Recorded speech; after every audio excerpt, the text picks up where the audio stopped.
I want to talk about the big news of Rod Rosenstein supposedly leaving once the Attorney General is confirmed. I'm assuming Bill Barr, the president's, who's a former Attorney General, will be approved by the Senate eventually. But it's all about the Mueller operation.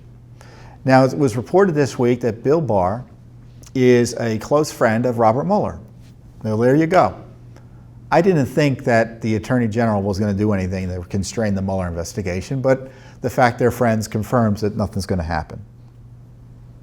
I don't think he needs to recuse himself necessarily because they're friends, but it just tells you that this swamp is wide and deep, and everyone knows each other here in town.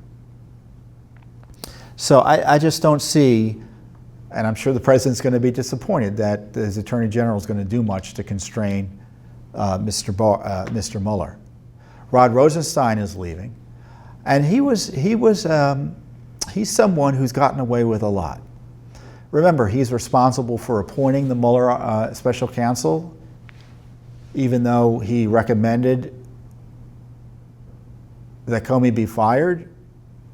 The Mueller special counsel was appointed because of Comey's firing and the illegal leaks that Comey engaged in to get a special counsel appointed. So Rosenstein writes a memo saying to the president, these are the reasons that you should fire Comey. And now he's supervising an investigation into that very decision. How does that work? Or he was supervising it.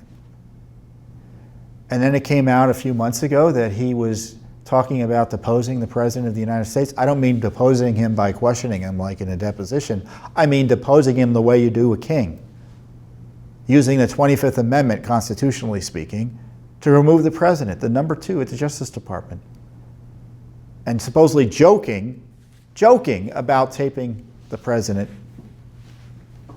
as well.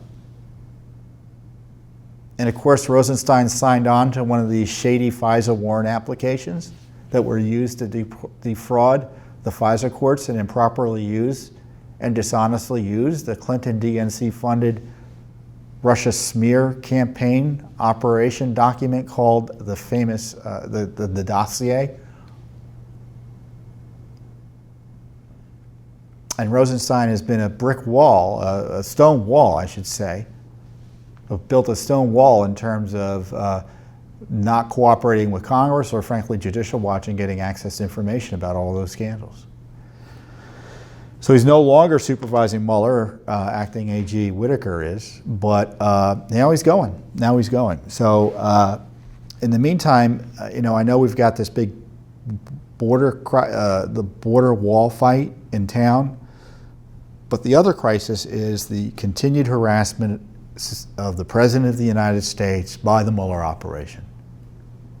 And I know there's a discussion about Mueller's going to write a report and what's going to be in it. And my view is, why on earth is Mueller being allowed to write a report on the President of the United States? He's a Justice Department official. Either he's going to indict him or recommend indictment or say I can't indict him because he's president or not. But if he's writing a report that is just going to be full of smears and innuendo against the president, I don't think that's appropriate. It's not constitutionally appropriate. That's why Mueller should have been shut down long ago. And frankly, he still should be shut down. There should be no Mueller report. Did you hear me? There should be no Mueller report. Either he's going to indict people or he's not. And I don't think he should even have the power to indict people because I think the special counsel is a constitutional abomination. But he certainly can't use Justice Department resources to write what in essence would be an impeachment report for the House. If Democrats in the House want to impeach President Trump, do it on their own time and dime. Don't hijack the Justice Department and misuse the Justice Department to dig up dirt on the president, and not dirt in any traditional sense, but things to make him, while alleging misconduct where there is no misconduct.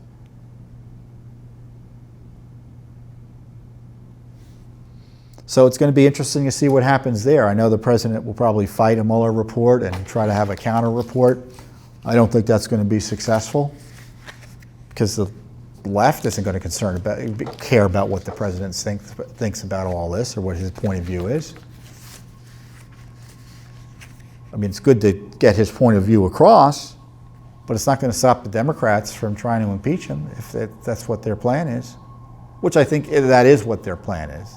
I'm generally of the belief they don't really want to impeach him at the leadership level, because leadership of both parties tends to try to use scandals not for any substantive reason, but just to keep their opposition off balance, which is why you and us, I guess, we regular Americans are so despised the way Washington works.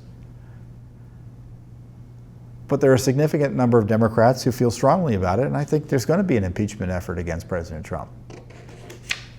It may not go anywhere, but it's going to be a big, big issue over the next year or two.